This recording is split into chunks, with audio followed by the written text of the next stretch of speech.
প্রায় 15.5 বছর শাসনের পর ছাত্র জনতার গণ আন্দোলনের মুখে বাধ্য হয়ে ক্ষমতা থেকে পদত্যাগ করে দেশ ছেড়েছেন শেখ হাসিনা।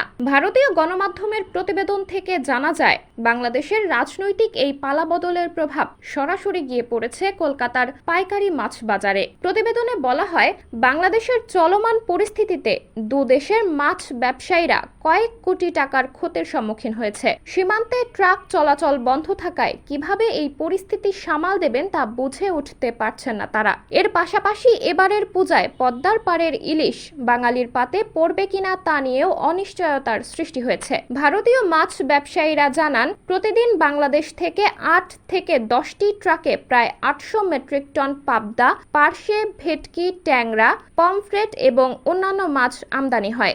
আবার ভারত থেকে 10 থেকে 12টি ট্রাকে প্রায় 100 মেট্রিক টন বোয়াল, রুই, কাতলা, ভেটকি, কাজরি এবং অন্যান্য মাছ বাংলাদেশে রপ্তানি হয়। ব্যবসায়ীরা আরও জানান, ব্যবসা বন্ধ থাকার কারণে প্রতিদিন গড়ে 2 কোটি টাকা করে আর্থিক ক্ষতি হচ্ছে। তারা চাইছেন রাজনৈতিক ডামাডোল কাটিয়ে বাংলাদেশে যত তাড়াতাড়ি সম্ভব একটি সরকার গঠন হোক, তাহলেই তারা সুস্থভাবে ব্যবসা করতে পারবেন। ফিশ ইম্পোর্টার্স অ্যাসোসিয়েশনের সেক্রেটারি সৈয়দ আনোয়ার মকসুদ জানিয়েছেন, তারা এ ব্যাপারে বাংলাদেশ সরকারের কাছে চিঠি লেখার কাজ শুরু করেছিলেন, কিন্তু রাজনৈতিক গন্ডগোলের কারণে কি হবে বোঝা যাচ্ছে না। নতুন সরকার এলে তাদের কাছে একই আবেদন করা হবে। তারা যদি ইলিশ রপ্তানির অনুমতি দেয়, তবেই বাঙালির পাতে দেখা যেতে পারে বাংলাদেশের রূপোলী ইলিশ। সাবরিনা জলিল, সবার কথা।